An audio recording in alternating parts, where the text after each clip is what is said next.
everybody. Good afternoon. So I have the largest panel here on the stage, I believe, and as any panel moderator will tell you, size isn't everything. In fact, small is often beautiful when it comes to a panel. But I'm very glad to have this very large cast because we are discussing an issue that has implications all over the world, which is what can we learn about resilience from the war in Ukraine? In 2015 and 2016, the infamous Russian hacker group Sandworm attacked Ukrainian electricity facilities and managed to shut down power to parts of Kyiv. They tried a similar attack during the war last year, and this time it was unsuccessful. It was intercepted and mitigated before it could do serious damage. So clearly, Ukraine learned something about resilience in that intervening period. But as the war showed, the problem of resilience is not limited to cyber attacks on physical infrastructure. It's also a problem of attacks on communications, on digital infrastructure, both physical attacks and cyber attacks that threaten a country's ability to communicate during wartime. There are also issues, as we've seen, that Ukraine has been highly dependent on service providers like Elon Musk's Starlink, which may sometimes have their own agenda. And then the entire battle space is subject to misinformation and disinformation, which can affect public opinion and intelligence and the course of the war. At the same time, of course, digital technologies have made it possible for citizens in wartime, both in Ukraine and in Russia, to get access to information that otherwise would have been censored or unavailable. And it's also made it possible for the military and government to innovate in battlefield communications, in tactics, and in supply chains. So the Ukraine war has been closely watched around the world, and I'm therefore very glad that we have a very global panel of people to talk about its implications. I won't reintroduce them. Their names are all up here on the screen. They were introduced earlier. But I'm going to ask each of them to begin by answering one question and spend a couple of minutes just briefly giving their overview of what they themselves saw. What were some moments that you saw in the war in Ukraine that changed your own thinking and priorities on cybersecurity and the resilience of digital infrastructure? We'll go around the panel, each of them will answer that question, and then we'll turn it into a discussion about some of the broader lessons learned. So I'm going to ask Sandra Joyce from Mandiant to kick us off. Thank you so much. So Mandiant is a cybersecurity company that's been in Ukraine for many years before the war started. And so there are probably three main things that have changed in my perception since the invasion. The first one was we watched as infantry battalions were to advance, then the cyber infrastructure would then be taken over. And so what that told us was that the modern ground forces have embedded cyber action teams in them. And that is something that was new thinking for us as we watched this happen. The other piece that was very, that sort of changed the way that I view modern warfare was the use of information operations along with sort of kinetic forces at the same time. So these combined actions. We saw this happen, DDoS attacks to the banks were accompanied by influence operations, text messages, narratives that were put out in social media that were aimed at creating a wedge between NATO and its allies and between the Ukrainian people and themselves. And then I would say lastly, we saw the power of cloud. It was very easy to help when, if you had cloud infrastructure versus on-prem, because the data then that was being attacked would be readily available because of the nature of the way that cloud disperses the data. So those were, I think, the top three things that I saw that changed the way that I think about cyber, especially in a war situation. Thank you. I'm going to ask Lieutenant General Cousin to come next. Thank you. So the current questioning of the international order and security architecture has gradually led states to raise their level of preparedness. And to that regard, the war in Ukraine has had a shocking effect in Europe. More specifically, the outbreak of war in Ukraine made it clear that all critical infrastructures were potential targets and that the use of cyber capabilities was perfectly adapted for an hybrid attack. Back in 2021, in the wake of the COVID crisis, France has begun an interagency process to draft a national resilience strategy with a driving principle to remain concrete, realistic, and pragmatic. The war in Ukraine has obviously confirmed the relevance of the process.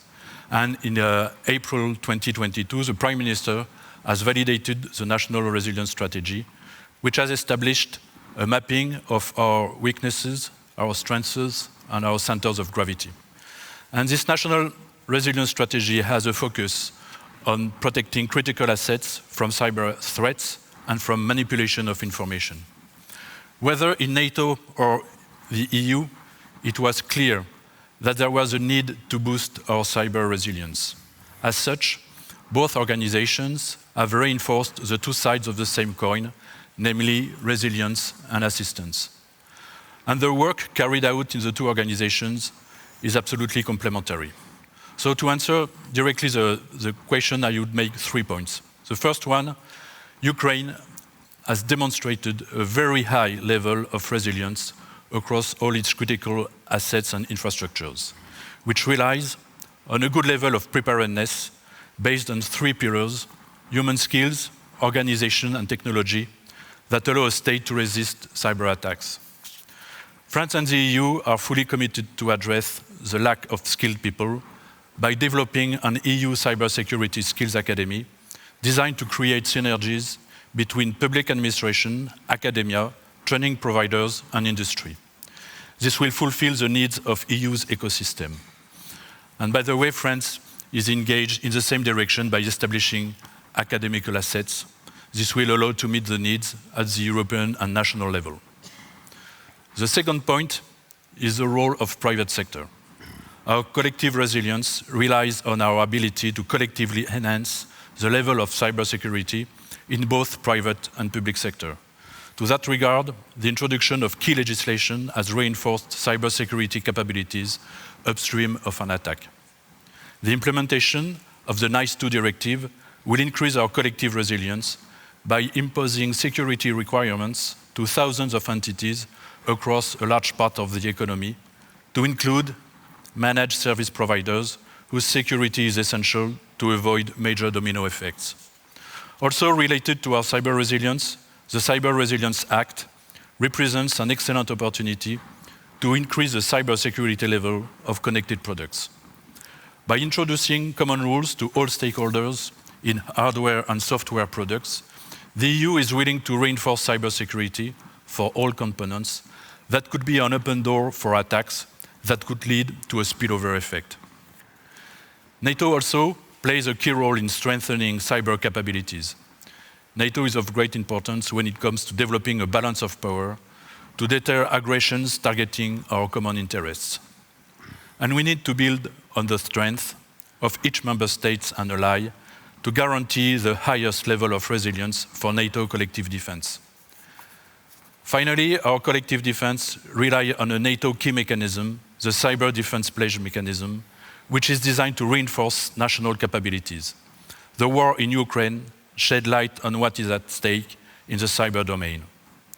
And this year, allies have decided, within the framework of the pledge, to define standards and set a minimum threshold of cybersecurity requirements. To a very large extent, this mechanism has enabled many allies to develop the necessary national frameworks and to acquire the financial, human, technical, and operational resources. My third and last point to answer the question is that we need to shore up our solidarity and crisis management mechanisms that greatly contributes to increasing our cyber resilience. It is now important to be able to endow the EU with the capabilities to deal with and respond to a major cyber attack. France has advocated for cyber solidarity between member states, including during its presidency of the EU by organizing the EU-wide cyber exercise EU cycles and by promoting the establishment of the EU Cyclone Network, institutionalized by NIS2. This structure enables rapid cyber crisis management coordination in case of a large-scale cyber incident. To reinforce solidarity, France also supports the European Commission's proposal for a Cyber Solidarity Act, and in particular, the establishment of a cyber reserve made of private sector providers that could be activated and deployed in case of a large-scale attack in addition and support of the cyber authorities. The success of this initiative also relies on an ambitious and effective industrial and skills policy to foster the European cybersecurity ecosystem. Following the commitment of heads of state and government during the Vilnius summit, NATO now has a virtual cyber incident support capability to respond to significant malicious cyber incident. All the mechanisms available within these two organizations enable the whole of Europe, member states and allies alike, to work collectively towards resilience. At the national level, in France, the cyber aspect of the threats has to be addressed in a much broader approach. Today we are facing hybrid attacks, and we have to come up with a more global answer to encompass all the domains targeted by our enemies. Thank you. Thank you very much. I'm going to ask Minister Tsakna of Estonia, my apologies, since as an already very advanced country in cyber resilience, what were your takeaways from Ukraine and how did it affect your priorities? Thank you. It's a great honor to be as well the Minister of Ukraine, but we have very good, the best ministers there as well, and I'm happy to be here. Yes, I have a defense background as well. I was defense minister years ago when we decided to create the cyber defense units and also the other capabilities. And what we saw today as well, in fact, is that Russia showed us that the cyber is a part of the conventional warfare. We cannot talk about like different things. Normally we think about the defense capabilities, thinking about the tanks and the air protection and troops. But also in Ukraine, before the 24th of February, we saw already the massive cyber attacks. Not only in Ukraine, but also it was much more wider about communications in Europe and so on. So this is one thing we have to understand as well, that the cyber attacks and cyber protection, the other way around, is a part of the classical conventional warfare. And we have to acknowledge that as well. The second thing for me was the good understanding that without the private sector cooperation, it is impossible to survive.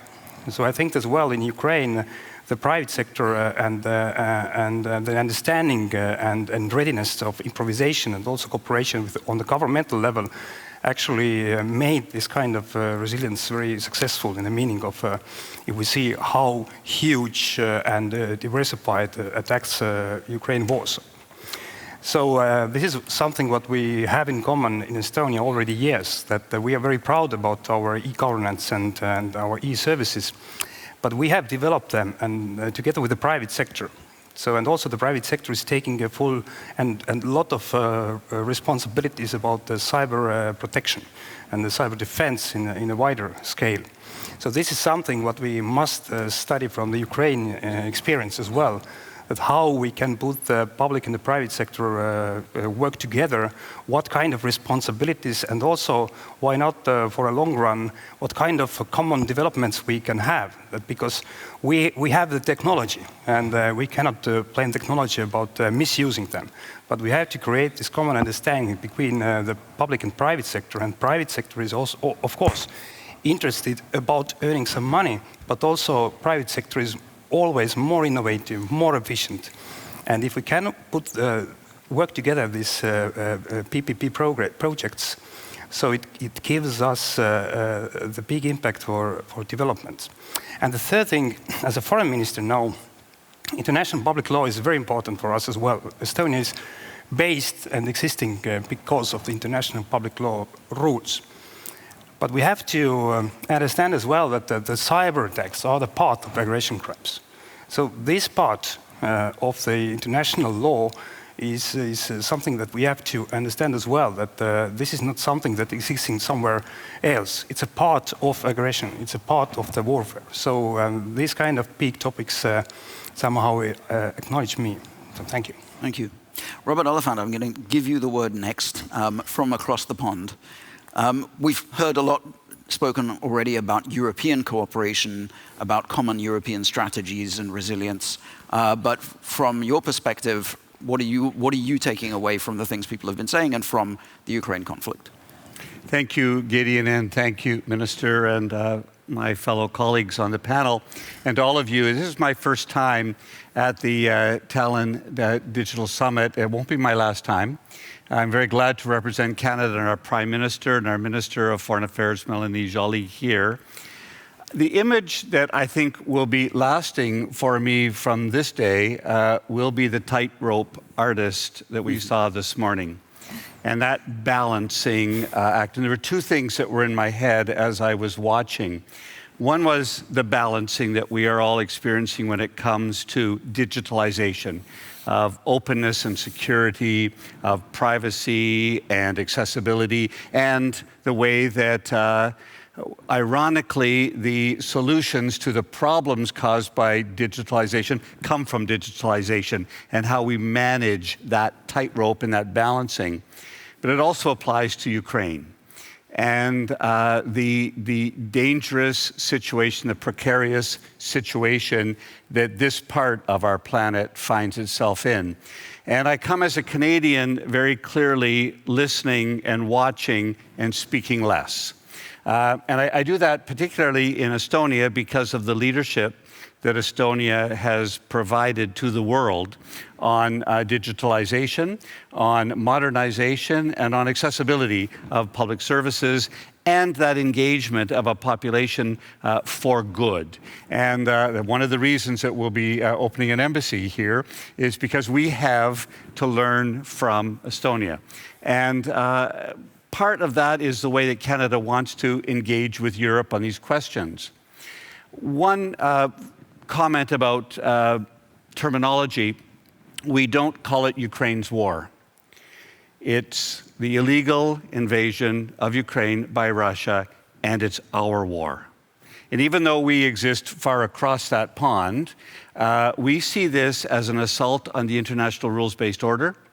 We see it as an assault on international public law and all laws. We see it as an insult and an assault on human rights, on territorial integrity, on sovereignty, and on everything that we in Canada, and I believe everyone in this room, holds as important.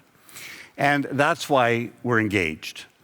We're engaged because it's not Ukraine's war, it's also Canada's war.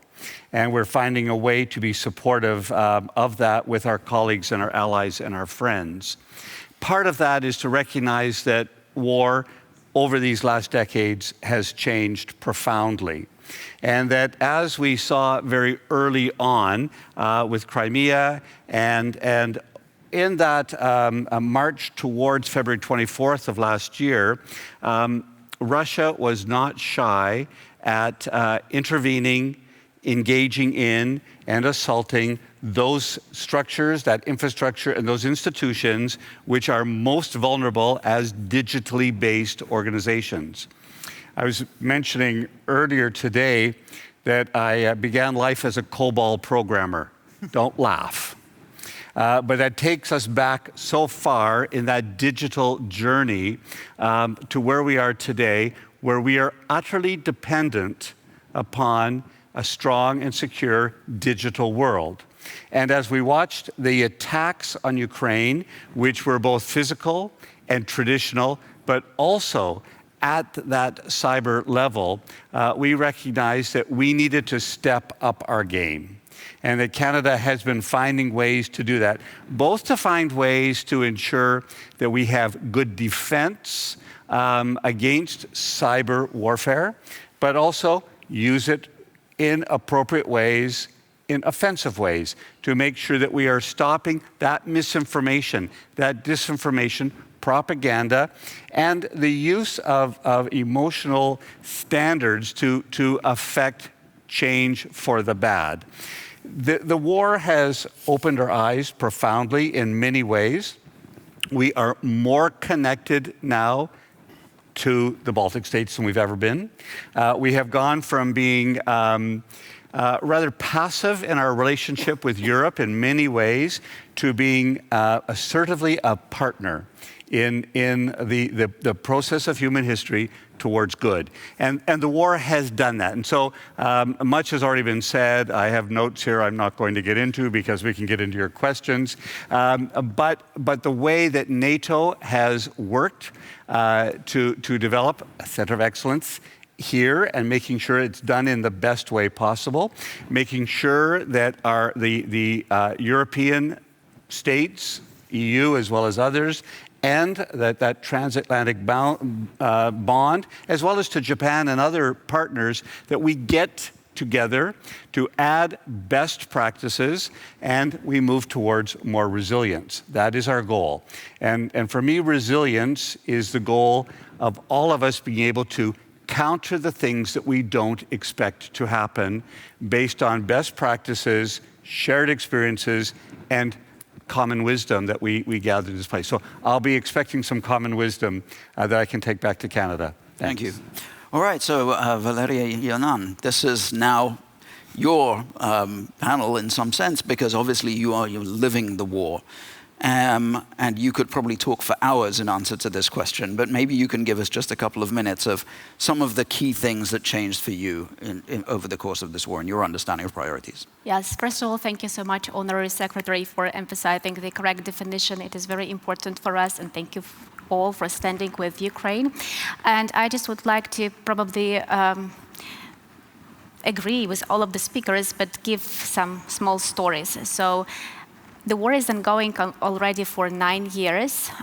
So we have been working on development of our digital infrastructure for a long period of time. And the Ministry of Digital Transformation was created in 2019, aiming basically to do a lot of things and to provide our citizens with good digital services, but also to work in the space of a secure cyberspace. But just a couple of stories. So few months before the full-scale Russian invasion started, we've started to experience the huge increase of cyber attacks for Ukraine. And that was exactly the moment when we started to work on the law, which should have been allowing us to transfer data to the cloud, basically. And this law was adopted 2 weeks prior to the full-scale Russian invasion to Ukraine. And at the same time, we also experienced probably one of the most massive DDoS cyber attacks to our banking sector and governmental sector, but we were okay with that. So the thing is that a few weeks later, after the full-scale Russian invasion to Ukraine started, the Russian missile hit the data center where we used to store backups, and this missile destroyed this data center. But our data was already secure. It was in the cloud. And that's the first story. The second story is basically, you know, that Ukraine is experiencing weathered blackouts, again, because of massive Russian missile attacks, and satellite communication, and namely Starlinks, became really crucial for our infrastructure. Today we have more than 42,000 kits, Starlinks in Ukraine, which helps us to, work even during blackouts and to help our critical infrastructure, because states should function efficiently even during wartime. People have to receive services even during wartime. People go to the doctor or have operations, and very, very difficult operations even during the wartime. And a lot of basically things are needed to make it happen. And also, DIA, I was speaking before about our state super app, which was developed long before the full-scale Russian invasion to Ukraine, but which became crucial for us. Because if we would not have DIA, we would not have the possibility to create services and to help citizens here and now, with social, financial assistance, with the damage to destroyed property, and a lot of other things. So another thing is basically working with the private sector companies. We believe in golden triangle. Government should work with private sector and with civil society, with NGOs. And that's exactly the greatest case, which I think right now in Ukraine is is the development of military tech sector, and this Brave One cluster and the way how we communicate with our companies. We really listen to them. We hear about those barriers, and it took us few weeks, honestly, to make needed changes in regulation to make the fast track for them. Governments should not be champions in regulation. Governments should learn how to balance between regulation and innovation. Otherwise, it will be impossible to change some things and to move fast. And now with the turbulent world, and it's not just, as you've mentioned, it's not just like physical war, which happens on the land, on the sea, in the air. It's also the war which happens digitally. And it's also the new threats which are coming, different. So that's why I think that governments should be more agile, more flexible, and should work like IT companies and startups more, understanding the main goal. Thank you. Thank you. So, as I said, bigger is not always better with panels, and we've already gone through more than half our time. But a theme that has been coming up repeatedly here is the tight connections between government and the private sector and the reliance on the private sector. And this is clearly more true than ever in a highly digital war. And I see a tension here, because on the one hand, you have this need for innovation and an ability to achieve great things using cloud infrastructure, using the help of private companies in threat detection and prevention of cyber attacks. And on the other hand, it creates a great dependence at the same time. And I brought up Starlink as an example of a company whose dependence, the dependence on which has sometimes been a problem. And there was an article in the New Yorker recently talking about American officials feeling frustrated with Elon Musk that he was able to set the agenda so much and that they rely on him so much. So I'm going to give Sandra the last word on this question, but I'm going to ask a couple of the other speakers first. Talk to me about how you reconcile this need to rely on the private sector, to allow it to innovate, to use its services for resilience, with the need to not let it take over the government agenda or create too much dependency or create vendor lock-in. We talked in earlier sessions about procurement as well. So I don't know, maybe I will start with Minister Tsakna. How do you think about this as a country that already has a lot of experience in this kind of collaboration? Yes, the questions actually you put, they are very rightful questions in the meaning of vendor lock. This is the main thing. I think that there is no question about what kind of technology is existing and how can we use it. But it is a question about how much the public and private sector in the cooperation is following the rules. And the rules must be very clear and backed up as well. And but what I have seen as well already years from the governmental side is that people are ready to give their own data to the private sector, using different applications and whatever. This is not the question. But the main thing is about the trust about the public sector.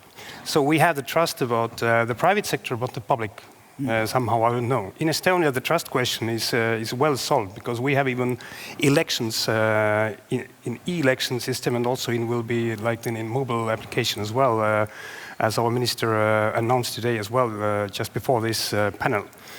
But what we have to understand is that the public sector must create rules, but also must be on this side that the public sector is able to have a smart order put in place together with the rules. And the private sector can offer the innovation and also make the solutions and all the other part. But what I have seen is that there has been a lack of to be so-called the smart orderer. And there the problems will appear finally with the vendor lock, because this knowledge must be on the public sector side. And we have witnessed during the last years, actually I think that everybody's thinking that we are very smart people in Estonia, and we are. But honestly said, during the last 23 years about our IT success story, I think we have made most and all of the mistakes. I think 80% mistakes and 20 are success stories. So this kind of understanding as well, that if you're not able to make an order, if you don't know exactly what you want from the public side, then you will be captured to this kind of complicated situation from the private side as well. But the other way around, it is very, very bad tendency I've seen as well, and we are turning it back, that the public sector is going to create their own capabilities of development and building and whatever, and finally there is no enough innovation, no enough efficiency. So you must find the balance, but also maybe take risks. And finally, to say about, we are talking about war. So, and I'm very happy that NATO has decided years ago already that cyber is one domain. And it puts the rules there in place as well. And of course, we are talking about Russian aggression against Ukraine. And that's the reason as well why we would like to get Ukraine full member of NATO and also full member of this domain and all the different cyber defense regulations, because to get the knowledge as well, how can we use in such a delicate topic as war capabilities, defense capabilities, and so on, the public-private partnership. It is crucial. We cannot do everything in the public sector. So, but there will be some mistakes made, and mistakes are good things if we can learn from them. That's right, and if you can be public about them. So I'm actually going to throw it open. To Robert Oliphant, or Valerio Agnan, or Vincent Cousin, does any of you have something to add on this question of how you maintain a relationship with the private sector that is, makes best use of it and doesn't create over-reliance? I come back to the image of the tightrope artist again, of that balancing. And I'm not sure how much of it is science and how much of it is art, but there's a combination of both of those. And at the risk of sounding superficial, I wanted to plug in my iPhone to charge it on the plane on the way here. And my new iPhone does not have a standard USB key. I was not able to charge it on the airplane, which no longer has a plug. I love my iPhone. I like my Samsung too. I want it somehow to be regulated so that it is of use to me easily. And we have a problem in North America that we don't do that. So I want the innovation of our high-tech companies. I want the Starlinks. I want the people to have a fueling of their entrepreneurial spirits to make money. That's not a bad thing. To do innovation, to be rewarded for it. But I also need regulation. I also need governments to step up to make sure that there's a harmonization, there is a regulation that it will be for the public good, and we don't cause more problems. There's not unavoidable errors in the way we do that. So absolutely it's a partnership, but it's delicate, and I think it will be more art than science. It can't be a blunt instrument. It has to be negotiated back and forth and constantly in conversation. Right. Well, I have a couple of things to add, and I'll try to be brief. First of all, there is nothing bad with the cooperation with the private sector, and everyone should have a place to innovate. Secondly, vendor-locked solutions are not good, but there is open source, luckily. And basically, a lot of governments already have their solutions in open source or planning to have them in open source. For example, we are right now working on making DIA an open source solution. Thirdly is, again, we have now a lot of very good experience. And I don't think it's just because it's the wartime. I think it's because it is the right approach for cooperation with startups and private sector. I think it's when you really hear them. I think it's when you really show them that you make steps towards this partnership, that you really change the regulation, that they really see the result. Because we can talk a lot about what should we do and how should we balance, but if they will not see, if the private sector will not see any step towards them, then that just does not make sense. So that should be a movement into, to each other. That's also very important. And I think that without private sector, without startups, without a new innovation ideas for governments, it would be very difficult to change. Mm-hmm. I'll give you just one small example out of this topic, but a lot of governments have the position of CIOs or digital transformation ministers, deputies, agencies, but how many of them do really prepare and have academic programs or any kind of programs for people to lead on these positions? Mm-hmm. Updated, versions to prepare people for those threats that already existing and that will be in the future. So, it's a very wide topic, but to be brief, I think that's all from my side. Sandra, as the representative of the private sector on the panel, I'm curious what you think of the framing I put, and also maybe to add another gloss to it. The Ukraine war, as Robert said, everybody's war, but the war that is going on in Ukraine is a very morally clear conflict. I think everyone agrees on who's the bad guy, who's the good guy here. And that makes it very easy for companies like yours, I think, to say, all right, we're providing services here to the government of Ukraine. There will be other conflicts in the future that are not as morally clear-cut. And that will raise questions of loyalty, of which side everybody's bread is buttered. So how do you think about your relationships with governments when you have to please an awful lot of customers around the world and make sure that those relationships are sustainable long-term, don't create lock-in, don't create conditions that might cause either side to walk away? I think it's a given that modern warfare is a partnership, or it's fought between, with industry and government together. It's been like that as far back as you can think of, whether they're supplying tools or innovations.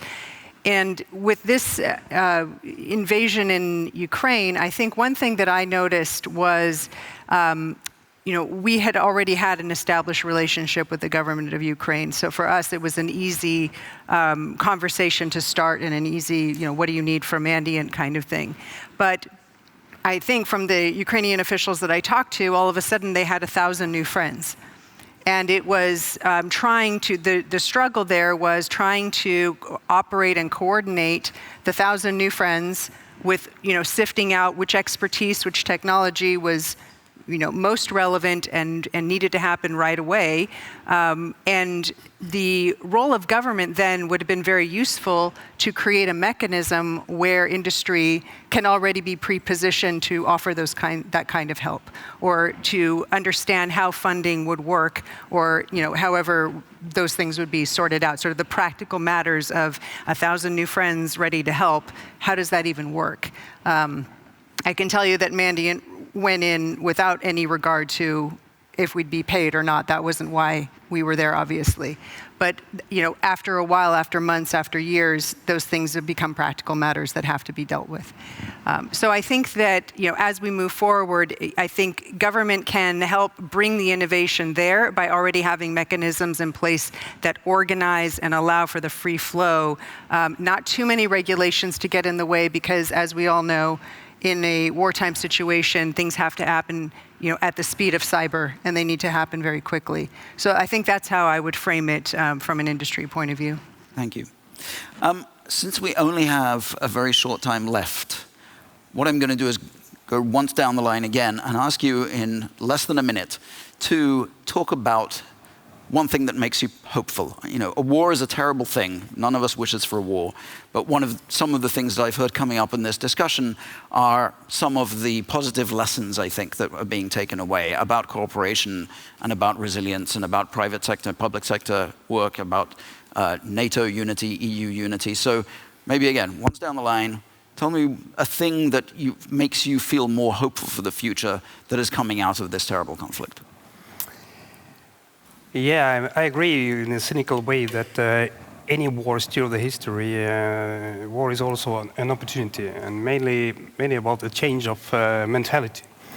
And if we talk here in the Digital Summit, then we are talking about the cyber, and we are talking about digital solutions. And we have witnessed that even the war physically is the same thing all the time, unfortunately, killing people and fighting for territories and power. Now we have, in the 21st century, full-scale traditional war with a genocide and the deportation of children and all the awful things. But there is a new aspect which is a part of that, is about the digital war, about the cyber war, about cyber attacks. But also we can see as well that how much we are connected to the digital solutions on daily basis. And also we see that actually we can trust more people. We can trust more. I'm not talking about private sector, but the private part of the states in the meaning of the nations. Because without the people knowledge, without the capabilities of sharing information, making photos, to uploading them, to improvise any kind of cooperation in small societies, bigger societies, and together with the public sector of the governments, it can be some kind of improvised and working system. We cannot figure out finally that now we are ready for the war, but we have to trust our societies much more, and I think that we can rely more on the people than actually we think, as we are the governmental and policymakers. So This is one thing I've seen. And actually Ukraine is a huge nation, and we are not talking about 1.3 million people here in Estonia. We know everybody. So it is possible globally. Okay. Well, Mr. Tsakna, sorry, I'm taken host privilege, so I'm going to ask everyone to be about 30 seconds each. Go ahead. I think it may be still premature to answer that question, in that even now, as I'm looking back at COVID and that global war that we had on a virus, and we had learnings out of that, and we have newness that has come out of technological, pharmaceutical, vaccines, et cetera. So we've got some hindsight. I think we will have something more that comes out of this war, with this illegal invasion. Right now, I would only say I probably might not be here at this conference if it weren't for the war. And what I mean by that is that the ocean has shrunk, and that North America and Europe have been drawn closer together. And you might not like that, but we do. And I think that if there's one learning right now, it is that liberal democracies, Western countries, people who care about the international rules-based order, international law, have to band together and have to do this. And I think we're getting there. Maybe in a year or two, we'll know more. Thank you. Sandra. I would say that the bravery of the Ukrainian people, watching them defend democracy, gives me hope, because I know now that there are places in the world where people are still going to fight for democracy. Sometimes we think it's become a very fragile thing, but it's enduring, and I think that gives me a lot of hope, just watching the bravery occur. Thanks. Thank you. Well, we are in action all of the time, so it's difficult for me to say the thing we are hopeful of. I mean, we are fighting every day to make the day of our mutual victory closer. But I instead would say a couple of lessons which I think are important. I think the government should stop being too bureaucratic. I think the government should be more agile, more flexible, faster. I think that there should be a fast track for innovations in every country. I think we, as the governments, should be more aligned. And it's not only about war. It's generally about those global challenges which we are going to tackle in the next 10 or 20 years. And probably we have to stay on the same page when it comes to our values. Always. Thank you. Yes, I would retain two words: solidarity and resilience. Solidarity between allies, between partners, which has worked so far, and it's going to be an enduring solidarity. And resilience, what is key is what we saw with the Ukrainians, how they have been resilient. So I think we have lots of lessons, lots of admiration as well to draw from this experience. And you have to be resilient with the private sector where you are relying on. You have to trust them, you have to trust service providers, you have to build this confidence from now. And I hope this will change in Europe and in France the procurement processes to a more agile procurement process to be more effective to fight our enemies. I hope that comes true. Well, thank you very much all for this panel. Thank you.